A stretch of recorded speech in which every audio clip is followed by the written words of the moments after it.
good afternoon, guys. This is your host, Khadija D, and welcome back to Hear Our Voices, where we tell stories, give resources, and change the narrative of homelessness over here.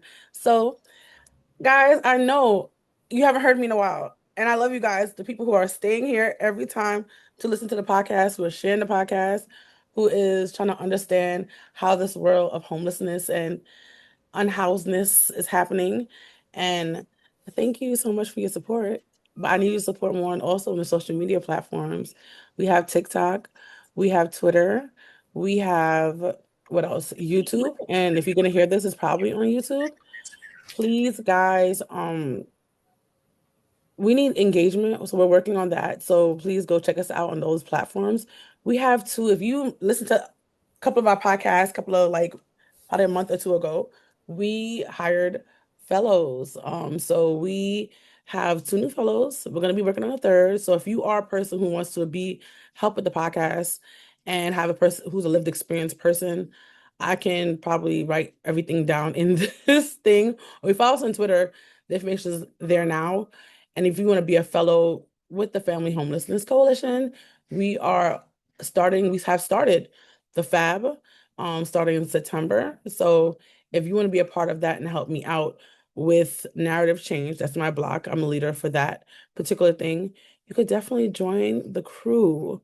We'll be holding interviews as soon as possible to kind of get that in there. But I am happy that we got two new people to join our team. Our team we started with like two people, and we got four people, then we three, then four, and now we got six. Well, we got five, and we'll be having six. So, guys, I live in New York City. If you are new here, sorry for the background noise. But I usually have the mic, but I don't have the mic right now. Sorry, it's in the office and I am at home at the moment. So that's why you hear so much commotion in the back. Sorry about that. Um, but yes, follow us on all our social media platform. If you're a person who's new to the podcast and you kind of want to get a sense of what it's about, please go check out other episodes. But our episodes are usually focused around families in America in general who have children in shelter under 21, but also not people just in shelter, people who are unhoused, housing insecure. If you're doubled up and your name was not on that list, you are part of this group. So if you want to share your story anytime, I definitely got you, and you could be on a podcast. If you're a person who has resources, right now we're very small, as you can see. So we only do resources for New York City, not even New York State. I'm sorry, we're not that big yet. We only do for the five boroughs of New York City. If you want information about City Fabs, what does go out this side of the state, we could also help you with those and also help you with resources to make sure that you can make sure you and your family is safe and have the things that they need. Also, I want to say shout out to next month. It is DV Awareness Month. If you don't know what DV is domestic violence. And we have a whole month for it, but it happens all the time of the year, right? So we just can't think about it only in October when that's when everybody acknowledges it. We have to know that people are going through these life-changing activities 365. 366 on a leap year. So extra day of torment, right? So we have to make sure, look out for our neighbors. And I know sometimes personally, because I'm only a single parent, I'm not gonna get involved depending how crazy it is, but I will give you the resources. I'm not gonna stop a fight. I'm not gonna lie to you and come on here and say I'm gonna stop. I'm not. I'm sorry. The people are getting kind of, especially in New York City, they get kind of spicy, but I'll help you with the resources. I'll call a cop for you if you need it. I'll do those kind of things, but I don't want you to sit by and just take it and think that you have no hope and you have no help. People like me are out here to help you. Some people will jump in the fight for you. I just can't at the moment because I'm a single parent. Okay, I hope you are okay with that. But we do have a guest.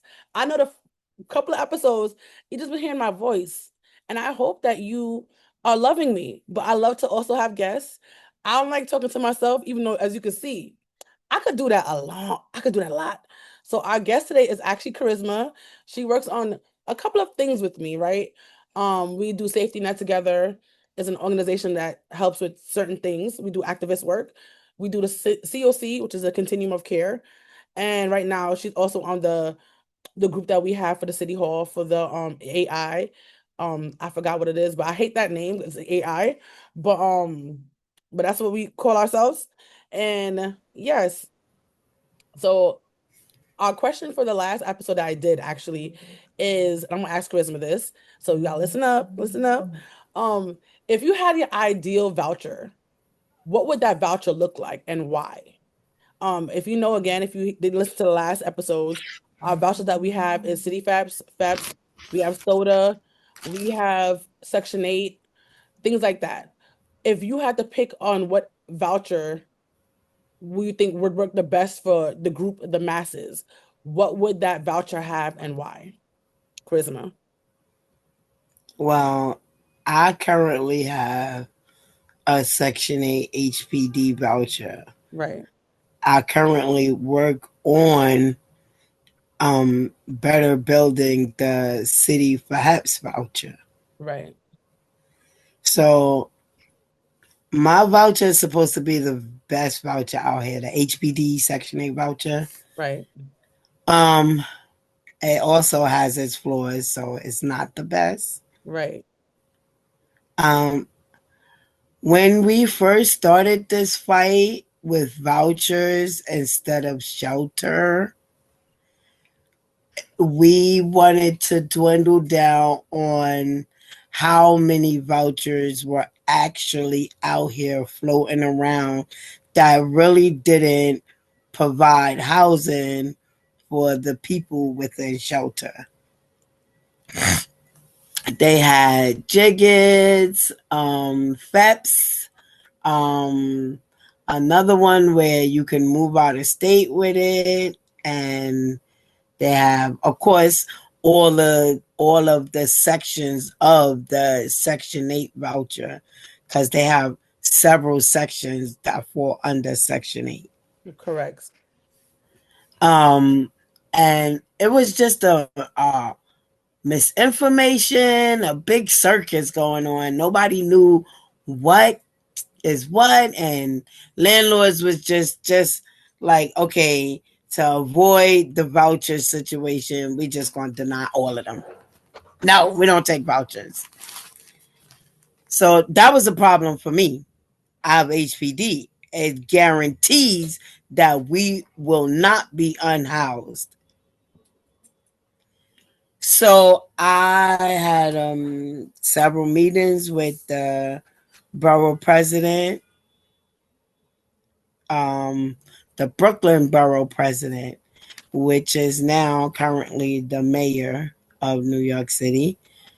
And it was like no results. So I got involved with several non for profit organizations and leadership capacities because, like, it was ridiculous for 5 years with my voucher in hand. I could not find housing.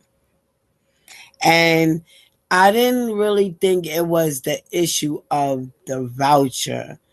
It was more of the issue of agencies non communication with each other, landlords and realtors discriminating against the voucher, um, and kind of the process of shelter, like how they process to get you a voucher and how they support you in getting out of the shelter with your voucher. Got it. So, Charisma, to go back to my question, if you had to choose a voucher, right?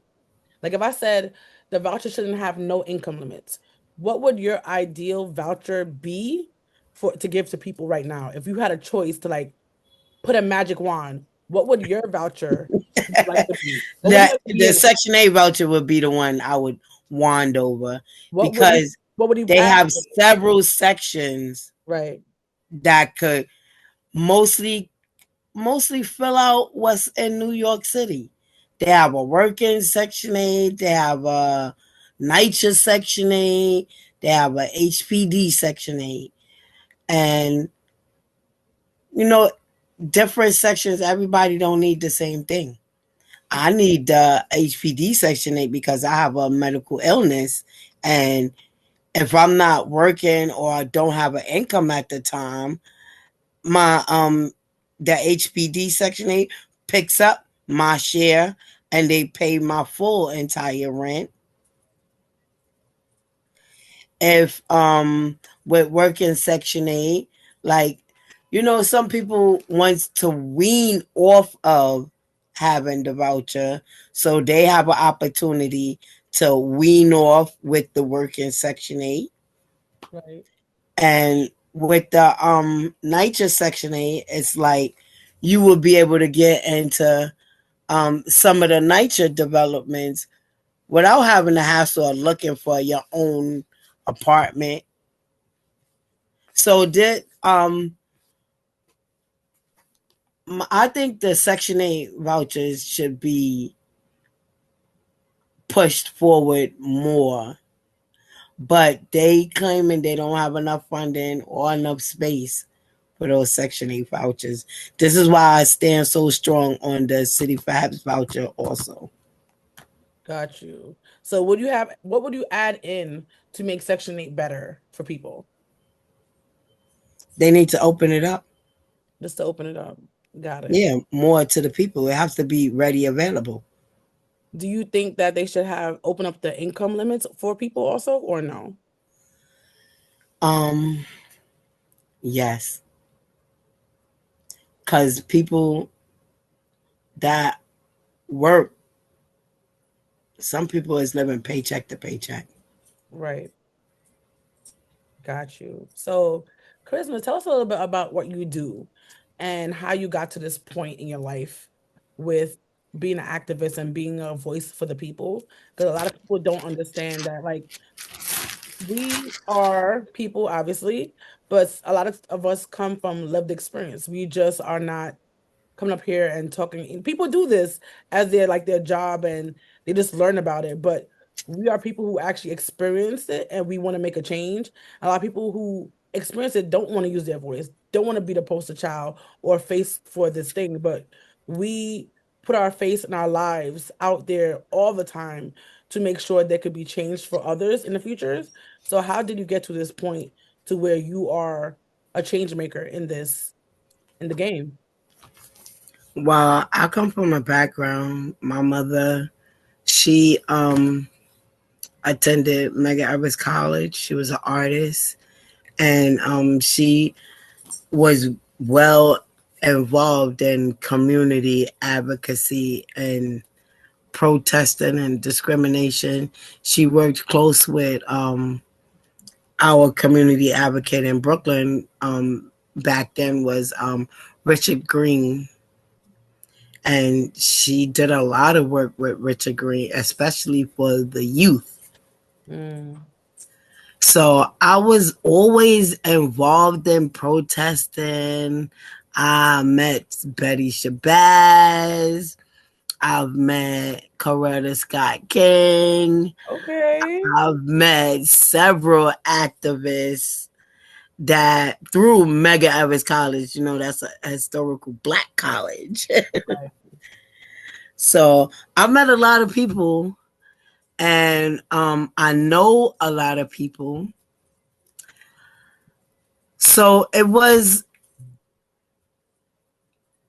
kind of easy. Not really, because at first when Richard Green asked me to like step into a role of where my mother, when she passed away, I was like, oh no, I'm not interested in doing that. I don't want to be bothered with telling people how to do things. But, as time went on and I found myself in a situation that was like, wait, hold up. I felt like this is a state problem and they need to be solving it. Right. And that's when I kind of like fully stepped into the role of doing that. I started with going to advocacy meetings at Urban Pathways. It was a drop-in center me and my fiance was in, and we really had a hard time getting into the drop-in center except for one person that worked in the outreach area that had a little pull over some stuff that happened in the drop-in center, Right. and she recognized that I was a person that had a big voice and I already had all my all my issues together. I had my voucher in hand. I'm ready to move. Right. It's nothing that y'all have to search around for me, but help me look for an apartment. Right. And she got us in. And from that, I took it from there, from the Urban Pathway Advocacy Group. I learned to be an advocate. I got several certificates with them. And then I moved up. Somebody suggested that I get on the COC board and join some committees because I wanted to find out where they were saying the community have all of these resources. Where are the resources? Right. Where does the money and funding that comes down from the government to go into the resources, how is it getting there? Where is it going? What stops does it make along the way? Does it actually get to the community? And I can say now that I sit on that board, I see a lot of stuff that's the reason why we have such a disarray in our housing areas. That's true. I want to say, in general, people just think it's just housing, and it's not. It's a like intersection of many different things that can make a problem, right? Example, if people are not getting paid enough, how can they afford the rent? Yes. Knowing that rent in New York City is sky high, but our minimum wage is $16 and change doesn't make sense. That means a person, a grown adult who's working full time, cannot afford the rent because it's not only rent, mind you, it's rent, food. If they're a family, that's daycare if their child's under 5. But they have the pre-K thing they have for free, but also they say there's a lot of seats, but people saying, is there really? Because people can't get into the program, there's a waiting list. So depending on who you ask, it's open. Depending on who you not ask, it's closed. And I feel like I believe the parents more than anybody else, just because they're the ones who have to actually walk through the resources. A lot Mm-hmm. of time, empowered people say, "Oh, this happening. I got these spreadsheets," but the people who are supposed to get the services are telling you this thing is not working. It's not opening. What's happening? A disconnect is happening, and we are the people who is going to tell you that something is wrong. Something is not going together. You might say seats are open, but the people to get to those seats are saying that they can't get there, and that's a Mm-hmm. problem. A disconnect is happening. So, and we know that women get paid less than men normally. That's how it is. Depending on what your color of your skin look like, you're also going to get paid less, right? So it's not Mm-hmm. just, oh, housing and shelters and all these things. Rent is too high. People don't want to take vouchers. Daycare is in sue. People have to wear clothes. People have to have food, and inflation is happening at the same time. So it's not only a housing issue, which is that's honestly housing is the biggest issue because it does cost the most out of all those things. But if you think about daycare for a family, some daycares cost as much as rent money. That's also a problem. I'm Yeah. confused. Children are our future. If they don't have a proper, solid background starting, they already they're going to be behind compared to other people. So if you want your country to be successful, I would think that you want your children to be successful. So why would you not give them proper things to equip them properly? I think her name is Kelly. She was a guest and she talked about universal health childcare, right? And these are the things we're talking about. Like these are the things that people need to make sure they can live properly and to have a successful life. Other countries are doing healthcare is universal. All these things are universal, but for some reason we are stuck in the past and not getting things done for our people. What can we do at this point to make sure we're helping ourselves? But I digress. But yeah, Well, the number one thing is we have to stick together as a people. right. If we don't stick together, we won't make it anywhere. It's true. It's the facts.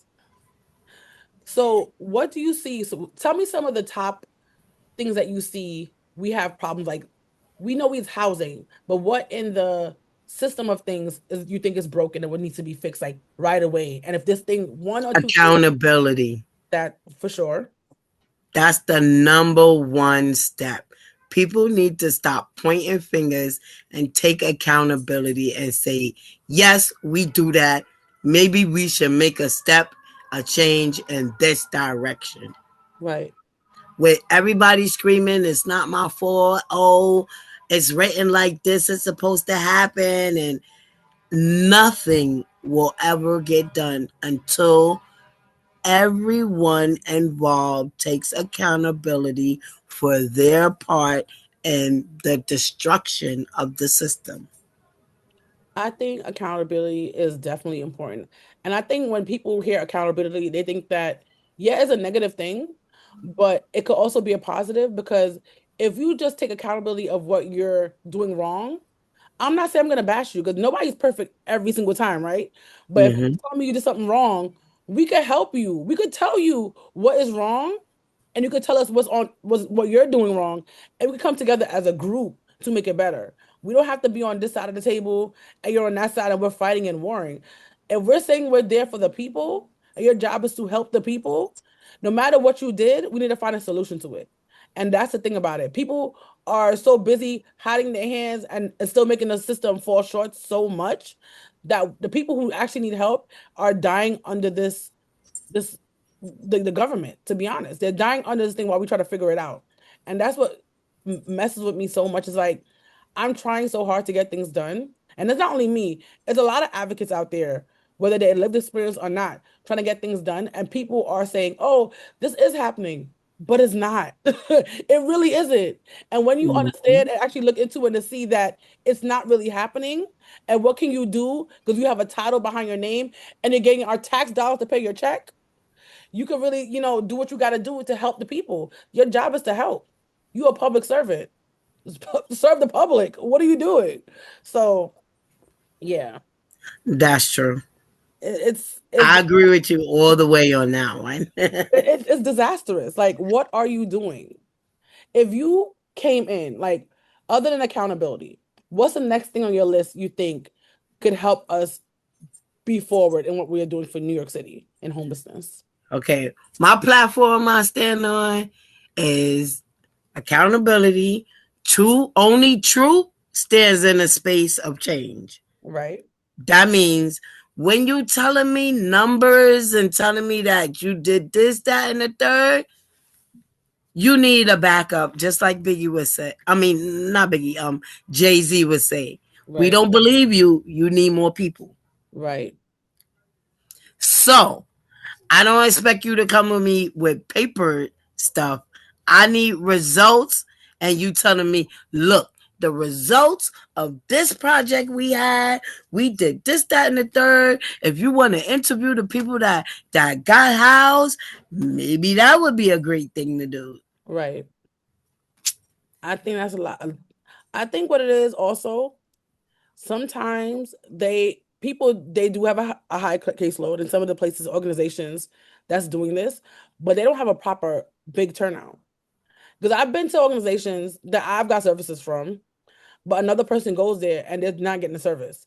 So their Mhm. turnover, not turnover rate, but their population they're supposed to be helping saves like 100 for a month.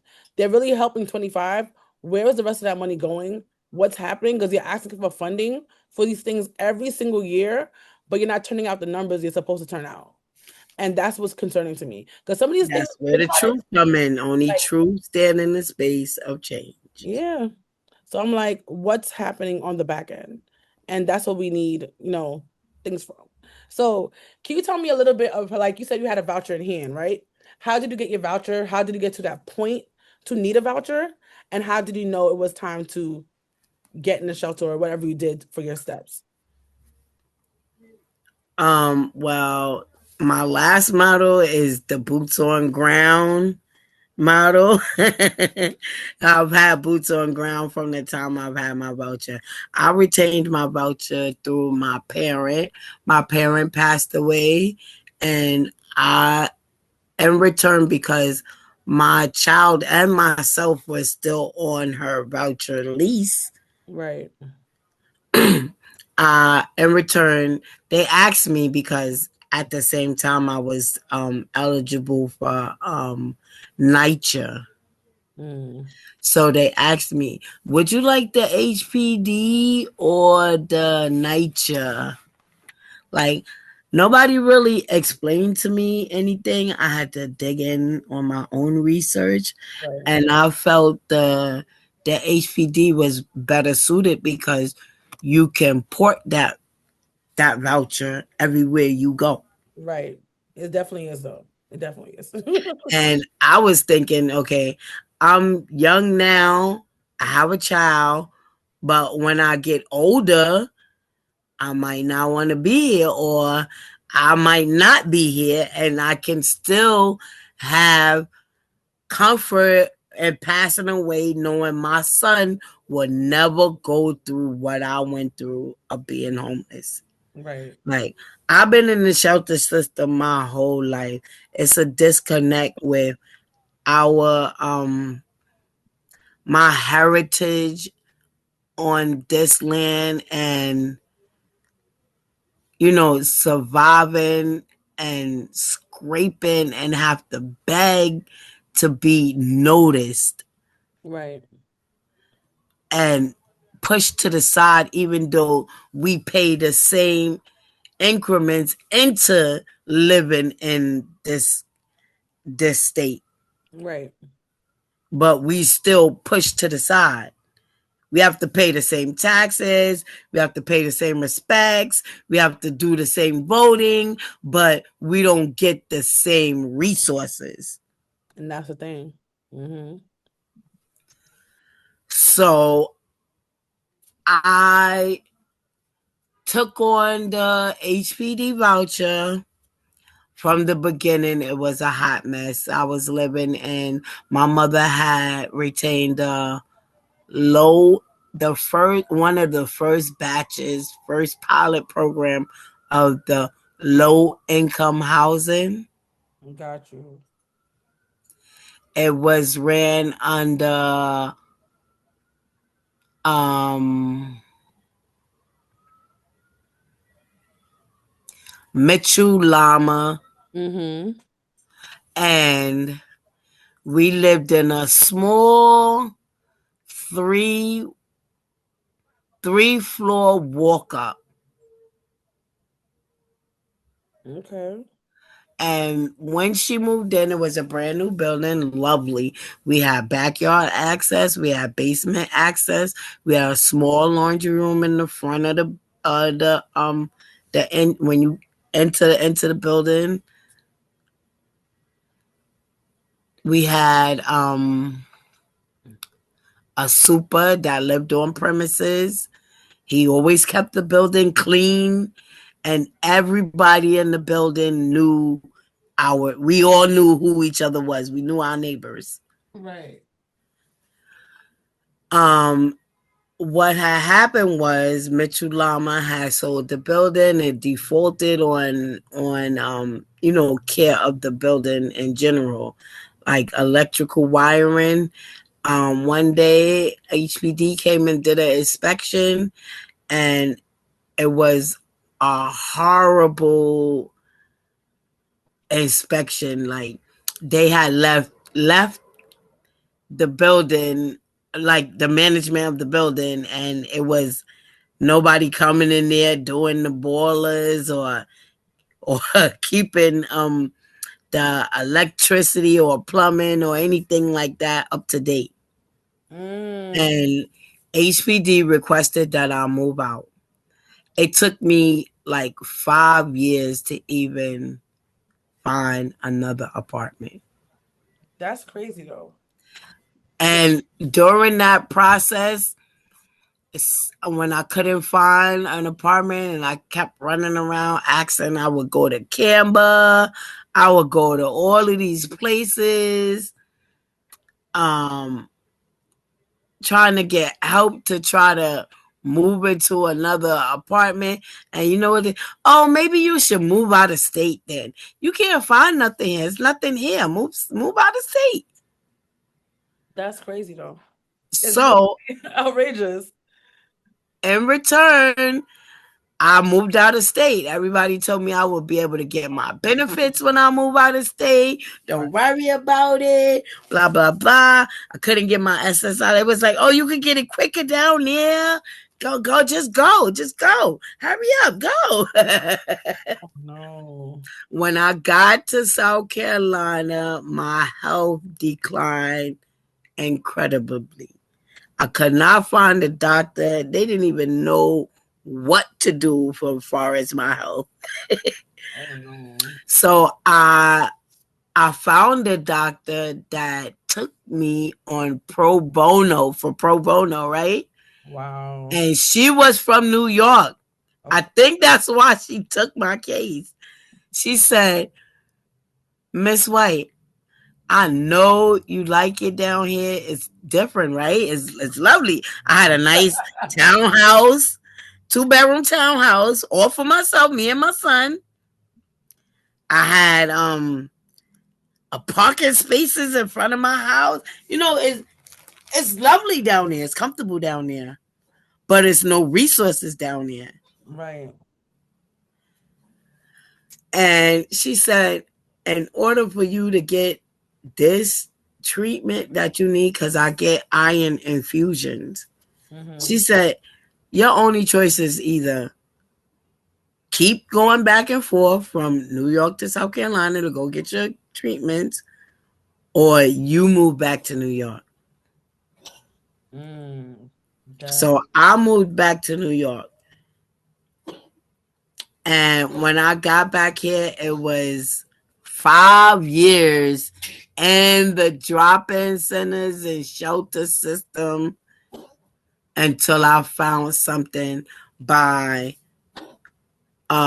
somebody in HPD sitting at the desk. The Spanish lady, she used to work there.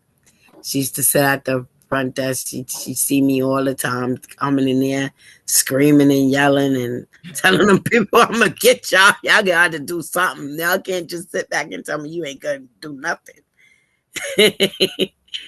She gave me the number. She said, "Here, you walk over there to 22 Reed Street and tell them what's going on, and tell them make sure they give you a letter to bring back here Right. for discrimination." And ever since that, I've been pushing for equality for our housing. We've been fighting this fight since 1863. That's crazy. It's a couple of things that you said that is interesting. Um, One of the problems is that you shouldn't have to have a paper from the city itself, and it takes you that long to find housing. That's ridiculous. If you don't know, Exactly. discrimination is against the law in New York City. I'm not sure about New York State because granted I live in New York State, but the city and the state has two different rules and they operate things very differently upstate Hmm. compared to down here. But it is against the law to do that. And for that's and she's not the only person. People, this is happening all over New York City. It's not like it's the only unique story. I hear this all the time. I advocate all the time. People tell me I had vouchers this long, and I'm like, what? People say they're in shelters this long because the voucher system is broken. People are going, they say they're gonna do like have actors come in and act like they're really people going do like to these things and see who get pulled. But I don't know what's happening. The city has a disconnect. Next thing I have a problem. This is for the whole country. At this point, I'm bringing everybody in because everybody need to help us. Um, because in no way she goes to North Carolina and they're telling her, and I'm happy the doctor helped you. Doctor say go back to New York because you get the resources there. People should be able to live any part of this country and get what Yes, they need in their healthcare. What is going on? What is the disconnect? And I know every state have their rules. And everybody want to come to New York and we have so much. We do, but we have lines and the people here need help too. And it takes hmm, forever to get. If you send everybody to New York City, what's the regular residents from New York City going to do? People and countries, I mean countries, the states need to handle their own people. 'Cause a lot of people out of state come to New York City for even for the shelter because some states don't even have shelters for families. shelters. Yeah, they So don't have shelters. that's a problem. I know some of y'all stuff is spaced out, but y'all need to work with y'all people. Get a bus system to take them here to there to work. Like something needs to get. If you need help, hire me. I can help you because something is definitely wrong. There's no way a person should be able to live in Texas, New Orleans, any of these places, and still get the proper care that they get in New York City. It should, I know y'all want to be different, y'all want to be all this. No, I don't care what state you live in. People should be able to get proper schooling, A1 education, not the little some state education. I'm like, what's going on? We need our kids to read on proper reading levels. By that time they leave high school, not on the second grade level, and then the 12th grade. How they graduate and then they can't read the diploma that they have in the hand. That's a problem. We need people to have proper health care, and we need to also take care of our elderly because for some reason they be forgotten about. Because the homeless rate in New York City for elderly people are actually going up, and people are living longer. So that means we need to make sure people are living longer, they have proper housing and proper money to take care of them. That's another day, another story. I'm just saying these are things that all the states should have. It shouldn't be one. Granted, I'm not saying that New York is the best at this because we have broken systems also, but we're doing better than others. And if you need to either come here and learn what we're doing and put it on, because everything for every state is not going to be the same because every state is different. But you need to take a little sprinkle from us and put it to your state. In other states, honestly, some states in Washington is having some good, homeless stuff. They talk about it, things like that. And we could learn also from other states too. But there's no way that a person should have to move back to a state was already. We have so much people here already. They should be able to get the care and they need in other states. And because of that, New York wouldn't be as crowded. New York City had the same, if other states had the same resources like New York City, I promise you, wouldn't be this crowded. I promise you. People are happy to leave New York City. I'm the only person who's like, I don't care where I go. I gotta stay in New York City. But some people will be so happy, but the healthcare, that's a big one. Because you know how much healthcare costs. Yes. Just to see a doctor, not even to get the treatments, just to see a doctor is an arm, a leg, and a shoe. Yes. So that, And healthcare down south is yeah, it's horrible. They right. don't have no healthcare down there. And the STD rate is so high Exactly. because there's no healthcare. That's a problem. That means people are And just the promotion, I felt like it's a promotion of young people getting pregnant just so they can get healthcare. that's crazy. Because that is the only time they actually give women healthcare when you pregnant. And I was like, really? They was like, yeah. I was like, but I have a serious medical condition. Oh well, we don't have nothing to do with that. Like that was a shocker to me when I went out of state. I've come to the end of the podcast. Thank you for coming to hear our voices, to listen to Charisma's stories and experiences in New York City and her experience out of New York City and how she had to come back. Thank you for just being a listening ear. Please follow us on all social media platforms because we need your help. We're trying to grow. And come for part 2 next week, or it might be sooner than that. So, yes, come for part 2. Bye.